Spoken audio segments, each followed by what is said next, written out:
বিশ্বনবী খন্দকের ময়দানে সাহাবা আজমাইনগণ মাটি কাটতেছেন, পরীক্ষা খনন করছেন, খন্দকের যুদ্ধের জন্য পরীক্ষা খনন করছেন, যুদ্ধের প্রস্তুতি নিচ্ছেন। ময়দানে নামাজের সময় হয়ে গেল।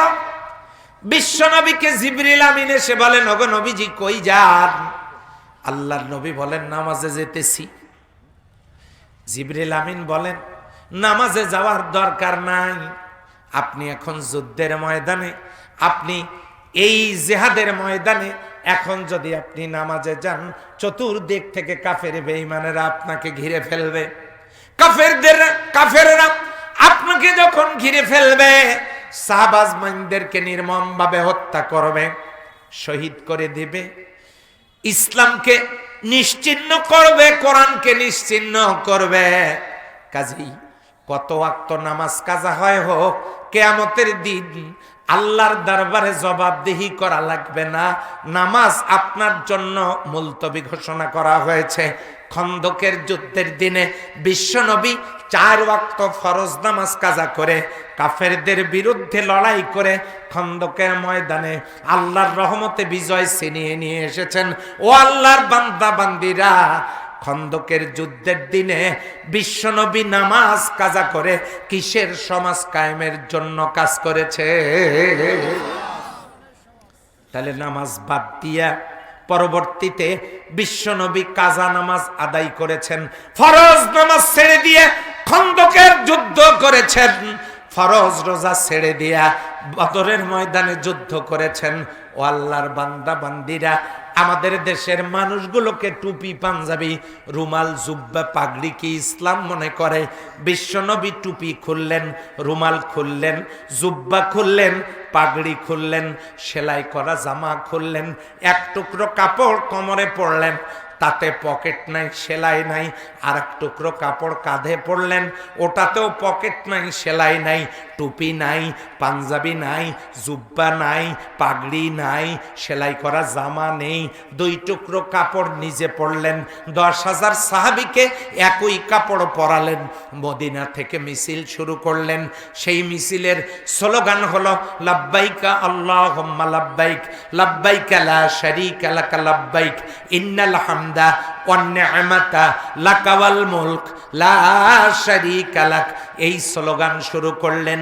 10,000 সাহাবীকে একই কাপড় পরাইয়া মিছিলে সম্পৃক্ত করে স্লোগান দিতে দিতে মক্কার দিকে রওনা করলেন।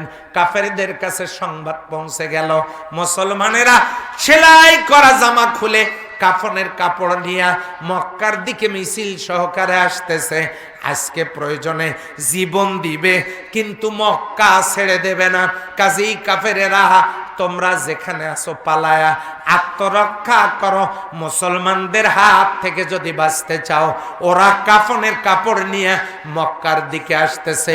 আল্লাহর নবী যখন ইহরামের কাপড় মক্কায় কাফনের কাপড় পরে যখন প্রবেশ করলেন, কাফেরেরা পালায়া গেল। বিনা যুদ্ধে মক্কা বিজয় হলো, কালেমার পতাকা পতপত করে উড়ল।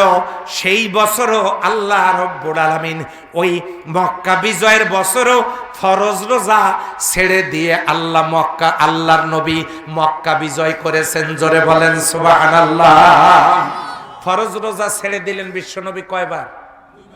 বদরের যুদ্ধের দিনে, মক্কা বিজয়ের দিনে ফরজ নামাজ ছেড়ে দিয়েছেন। জীবনে 17 ওয়াক্ত যুদ্ধের ময়দানে নেতৃত্ব দিতে গিয়ে তার খন্দকের যুদ্ধের দিনেই 4 ওয়াক্ত ফরজ নামাজ ছেড়ে দিয়েছেন। আমাদের দেশের মানুষগুলো হজ করে আসার পর তারা মনে করেন আমরা তো জান্নাতি মানুষ হয়ে গেছি। বিশ্বনবী হুদায়বিয়ার সন্ধির বছরে হজ না করে ফেরত চলে গেছেন।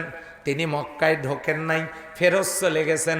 তার মানে আমার দেশের মানুষগুলো নামাজকেই ইসলাম মনে করে, রোজাকেই ইসলাম মনে করে, হজকেই ইসলাম মনে করে, পোশাককেই ইসলাম মনে করে।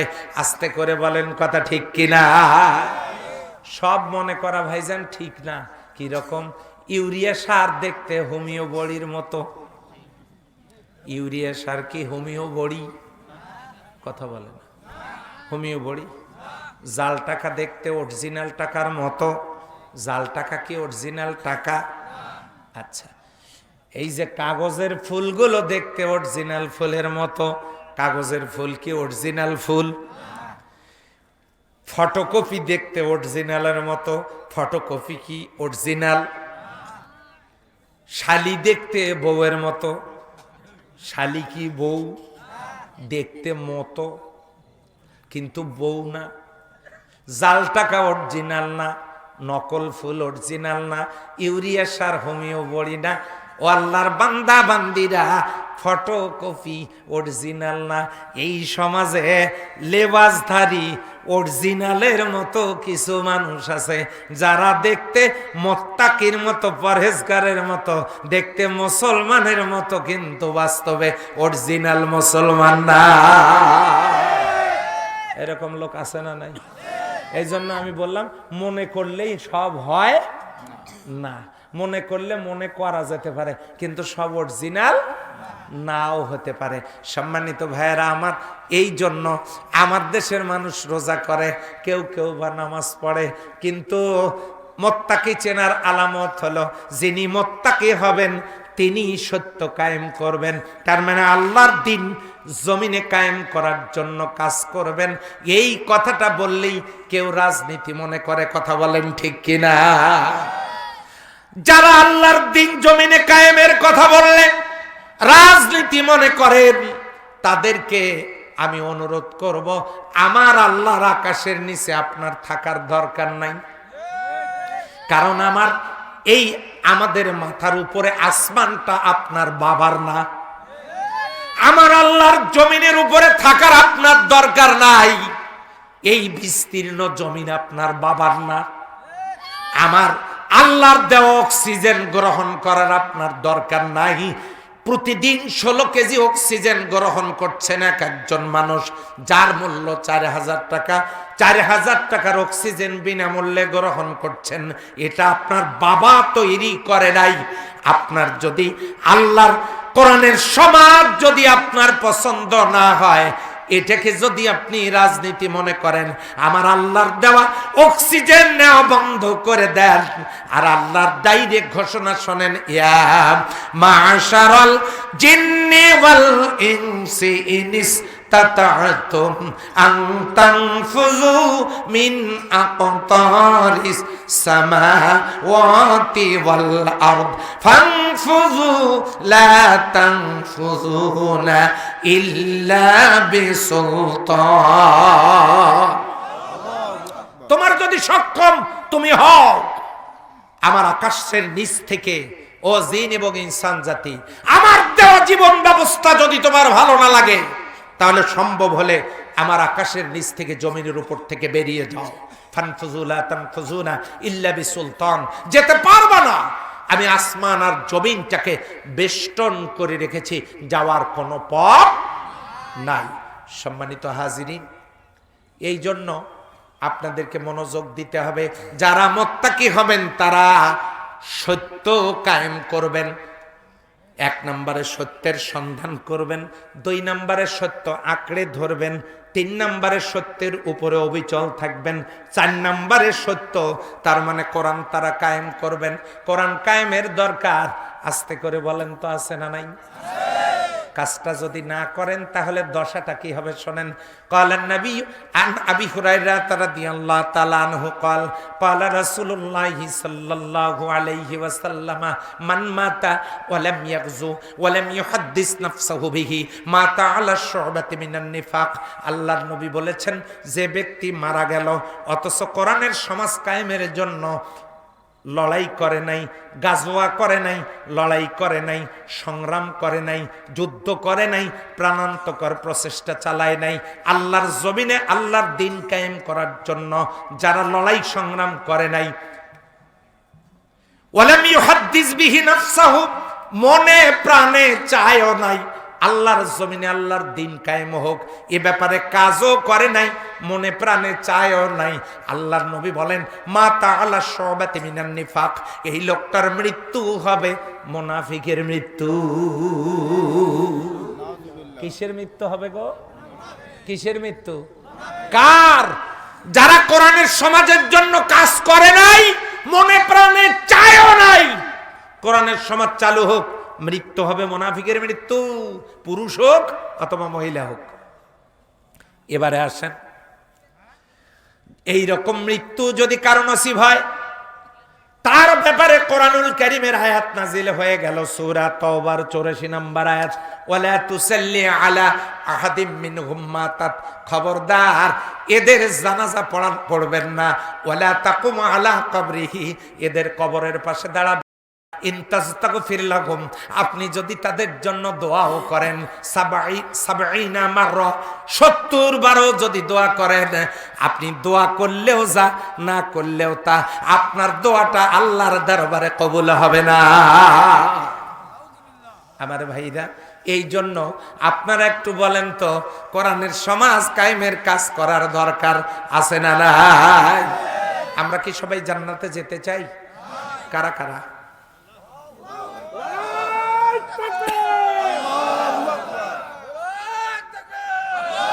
আলহামদুলিল্লাহ। যদি যে এতক্ষণে এই বীর পুরুষ বের হলো কোত্থেকে? ধাক্কা দিতেও স্টার্ট হয় না, আর এমনি স্টার্ট হয় সুইচ ছাড়া। আশ্চর্য ব্যাপার। শোনেন, জান্নাতে যাওয়ার জন্য যেহেতু হাত তুলছেন, কালকে ভ্যান ভাড়া করেন, যাই। যা যাবে না, যা যাবে না, লালমনিরহাটের ভাইরা, যা যাবে না। এবারে শোনেন, জান্নাতে যাবেন কিভাবে সেটাও আল্লাহ জানায় দিয়েছেন।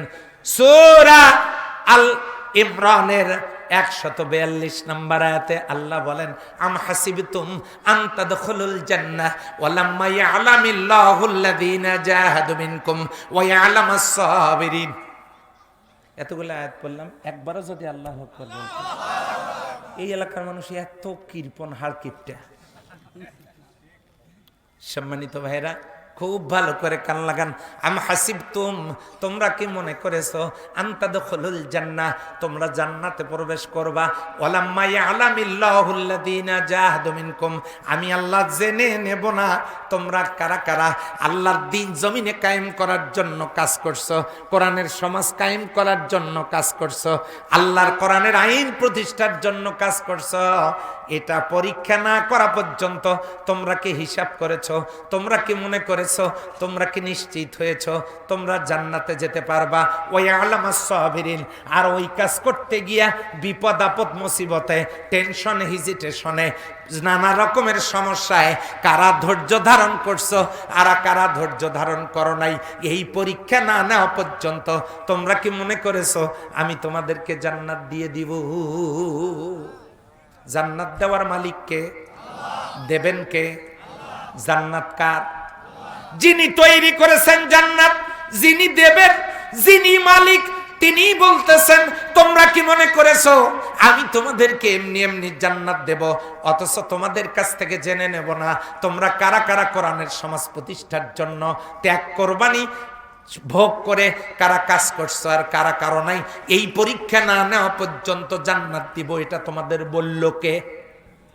দেখেছেন কি মারাত্মক কথা? তাহলে আল্লাহর জান্নাতে যাওয়ার জন্য কোরআনের সমাজ প্রতিষ্ঠার কাজ করার দরকার আছে না নাই? ছোট্টবেলা আমি যখন ক্লাস 1 সেকেন্ড ইয়ার অথবা ক্লাস 2, ক্লাস 1 সেকেন্ড ইয়ার মানে বড় 1 আর কি, বড় 1 অথবা 2তে যখন পড়ি, নানার বাড়িতে গেলাম, নানা বলতেছে তুই আসছিস ভালো হয়েছে। আমি বললাম আমি আসাতে তোমার এত খুশি কিসের? যে খুশি তো হবই, গাছে সুপারি পাকছে, ওঠ। আমি বললাম যত বড় লম্বা গাছ আমি উঠবো না। বলিস কি রে, তোর মতো বয়সে থাকতে কতবার উঠতাম, কতবার নামতাম, আমরা খালি উঠতাম আর নামতাম, ওঠ।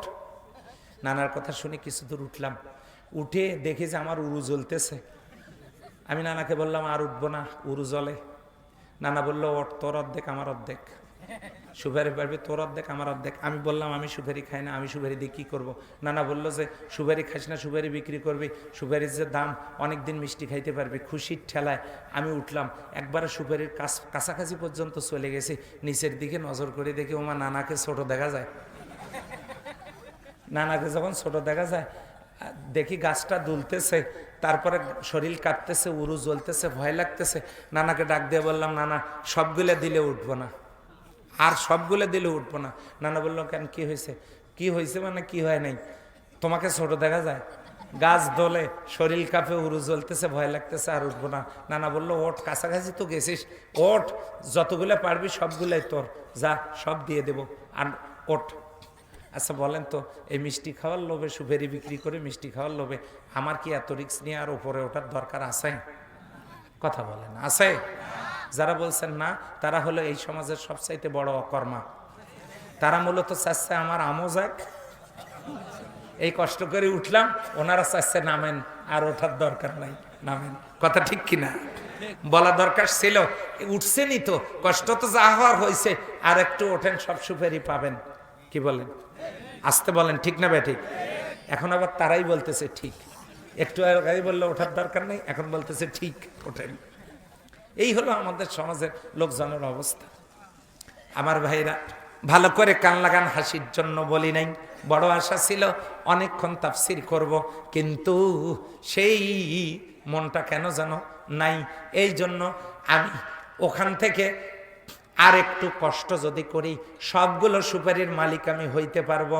নানা বাড়ির কেসা বলার জন্য এখানে আসি নাই, কথাটা নিজের জীবন থেকে বললাম। এই জন্য এত কষ্ট করে সুপারির কাজ পর্যন্ত গেলাম, নিচে নামলে তো কিছুই পাবো না, কষ্ট করাই সার। আর একটু কষ্ট করলে সব সুপারি যেমন আমি পাবো, ঠিক তেমনি আমরা যেদিন কালিমা পড়েছি, ইসলামের জান্নাতের সিঁড়ি বেয়ে ওঠা শুরু করেছি, নামাজ পড়েছি, একটু উঠেছি, রোজা করেছি, আর একটু উঠেছি, হজ করেছি, আর একটু উঠেছি, জাকাত দিয়েছি, আর একটু উঠেছি, তাসবিহ তাহলিল করেছি, আর একটু উঠেছি, দান সদকা করেছি, আর একটু উঠেছি। উঠতে উঠতে উঠতে উঠতে আমরা আল্লাহর জান্নাতের কাছাকাছি যখন চলে গেছি, একটু কষ্ট করলেই পুরা জান্নাত পেয়ে যাব। আল্লাহ বলেন, আম হাসিবতুম আন তাদখুলুল জান্নাহ, তোমরা কি মনে করেছো আমি তোমাদেরকে এমনি এমনি দেব? ওয়ালাম্মা ইয়ালামিল্লাহুল্লাযীনা জাহাদু মিনকুম, আমি পরীক্ষা করব না তোমরা কারা কারা দিন প্রতিষ্ঠার জন্য লড়াই সংগ্রাম করছো, পরীক্ষাটুকু দাও, আর একটু কষ্ট করো, আমি আল্লাহর পুরা জান্নাত তোমার কিসমতে লিখে দিয়ে দেব। বলেন তো, আর একটু কষ্ট আমাদের করার দরকার আছে না নাই? আমরা কিন্তু অনেকগুলো কাজ করছি। আমরা কালিমা পড়ছি না পড়ি নাই? আমরা নামাজ পড়ছি না পড়ি না? অন্তত শোরবারে যাইতো। কি বার? শুক্রবারও বলে না, শোরবারে যায়। এই যে সামনে রোজা আসতেছে, আমরা রোজাও করি, কেউ কেউ হজ করছেন, জাকাত দিচ্ছেন, অনেক দূর পর্যন্ত উঠছেন, জান্নাতের কাছাকাছি চলে গেছেন। আল্লাহর জমিনে কোরআনের সমাজ কায়েমের জন্য কাজ করলে আল্লাহর পুরা জান্নাত কিসমতে চলে আসবে। আল্লাহ যেন তৌফিক দেন, বলেন আমিন।